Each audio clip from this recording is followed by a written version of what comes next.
Welcome to yet another edition of TV Africa News. This is Africa Today. My name is Najima Lima, but first are the headlines. Uganda partially closes schools after sex abuse claims. Uganda's Museveni's son to retire from army this year. Saka confirms status as jewel in Three Lions crown after superb display. Welcome once again. Now the news in detail. Ugandan authorities have closed the boarding section of a primary school in the Central Mbende region after 7 schoolboys reported to have been sexually abused by the school's caretaker. We have more. Local media reports that the caretaker pleaded guilty to the charges in court last week and is waiting for sentencing. State Minister for Primary Education Joyce Muriku Kaduchi on Sunday said congestion in the school had provided fertile ground for the abuse of learners. Some 350 boarding pupils at the school were sleeping on triple-decker beds in 5 small rooms. She said she wants the school management to tell the parents that they have been operating in illegal boarding section and no guidelines were being followed. She also faulted local education officials for not inspecting schools. The eldest son of Uganda's President Yoweri Museveni says he will be retiring from the army this year after almost 3 decades of service. Muhoozi Kainerugaba, an army general, made the announcement in a Twitter post. "I will be retiring from the UPDF this year," he tweeted. He made a similar announcement on Twitter in March last year when he was the commander of land forces, but the army said it had not officially received Mr. Kainerugaba's retirement request. His latest retirement remarks come days after he deleted a tweet announcing that he will stand for the presidency in 2026. The tweeting general has not hidden his ambition to take over the top job from his 78-year-old father, who has led Uganda since 1986. The Ugandan law does not allow serving soldiers to participate in politics. Kenya's riot police are on the streets of the capital, Nairobi, in a bid to prevent protests called by the opposition over the high cost of living and alleged election malpractices.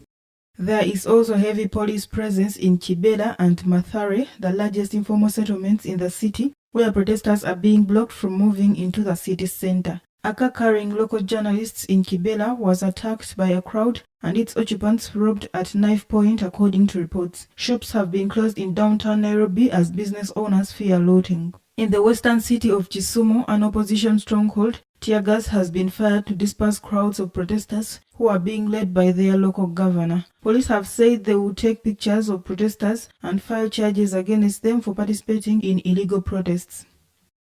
Let's take a quick break. We shall be right back.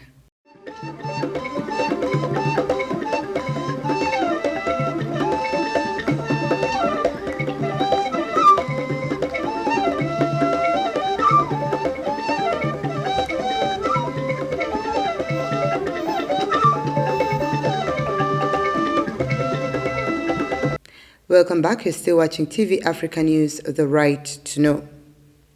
Burkina Faso authorities have ordered France 24 broadcasts off air following an interview with the head of the Al-Qaeda militant group's North Africa wing, Akim. France 24 is not only acting as a mouthpiece for these terrorists, but worse, it is providing a space for the legitimization of terrorist actions and hate speech, Burkina Faso's Minister of Communication, Jean-Emmanuel Ouedraogo, said in a statement. He said the government had therefore decided, in all responsibility and in the name of the superior interest of the nation, to suspend, die the diffusion of France 24 programs on national territory. France 24 aired the interview with Akim's leader, Yazid Mebarak, earlier this month after France killed his predecessor in an air raid. The relationship between Burkina Faso and France has soured since the coup in October last year. Burkina Faso expelled French troops who had been unsuccessfully fighting the Islamists, inviting Russian mercenaries in their stead. Moving on, the Codeco militia group on Sunday executed 17 people it had captured in the Jugu territory in the Eastern Democratic Republic of Congo. The victims were passengers aboard 4 vehicles heading to Mungwaru in Ituri province. The victims were taken hostage after 3 Codeco members were killed in a clash with a rival militia. Among those taken hostage was a pregnant woman. Local authorities are yet to comment on the attack. The Codeco, a militia that claims to protect the land of farming community in Ituri, is one of the myriad of armed groups operating in the restive mineral-rich region. Military and civilian political leaders in Sudan have begun talks in Khartoum on bringing the government-backed militia, the RSF, under the control of the army. The placing of military under civilian authority were key demands of the civilian groups, which helped overthrow President Omar al-Bashir in 2019. Sunday's talks were part of an agreement signed in December meant to pave the way for a return to democratic rule and due to be adopted formally in less than 2 weeks. The army chief Abdul Fattah al-Burhan, who seized power in a coup 2 years ago, said he wanted to put an end to the armed forces supporting dictatorial governments in Sudan. Let's once again take a quick break. We will be right back.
Welcome back. You're still watching TV Africa News, the right to know.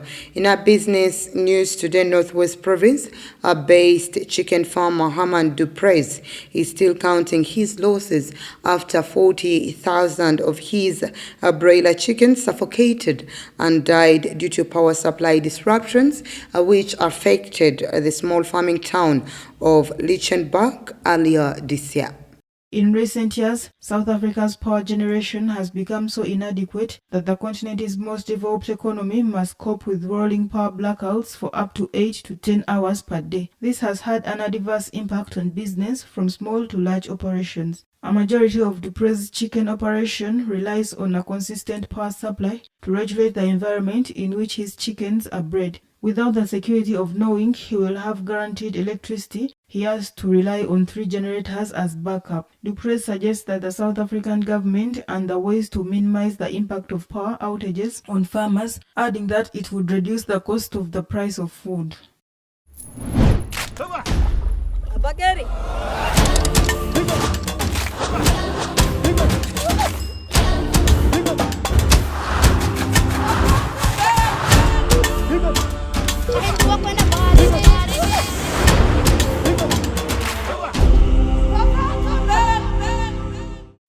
In our health news today, Makerere University's Infectious Disease Institute has announced the introduction of self-testing swabs for cervical cancer as part of measures to ensure early detection of the disease. Dr. Agres Semere, a researcher at IDI, last week said the self-testing swab is simple and can be done at any place where women feel comfortable. The new procedure is intended to promote cancer screening since most women across the country say the current testing mechanism is uncomfortable. Currently, pap smears are used to test for cervical cancer and are done according to a woman's age. WebMD recommends that women aged 20 to 30 get a screening every 3 years, 30 to 65 every 3 to 5 years, while those aged 65 and older need no further screening if they have had 3 tests in a row with regular results. On average, researchers at the Uganda Cancer Institute say the burden of cancers in Uganda will increase by around 40% in the same period due to changes in risk factors and population growth.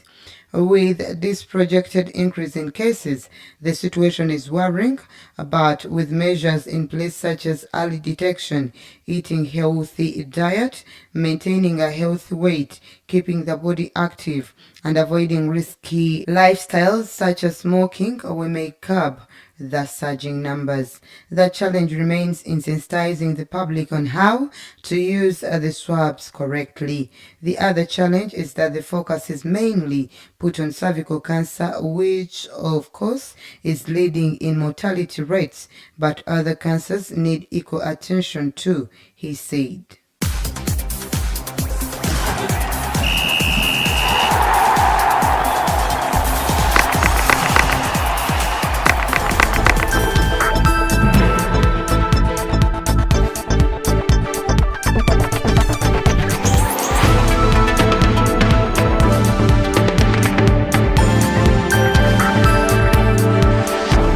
And finally, with our sports news today, Bukayo Saka's development as a golden talent for Arsenal and England is moving at such a rapid rate that special moments no longer come as any surprise. Let's take a look.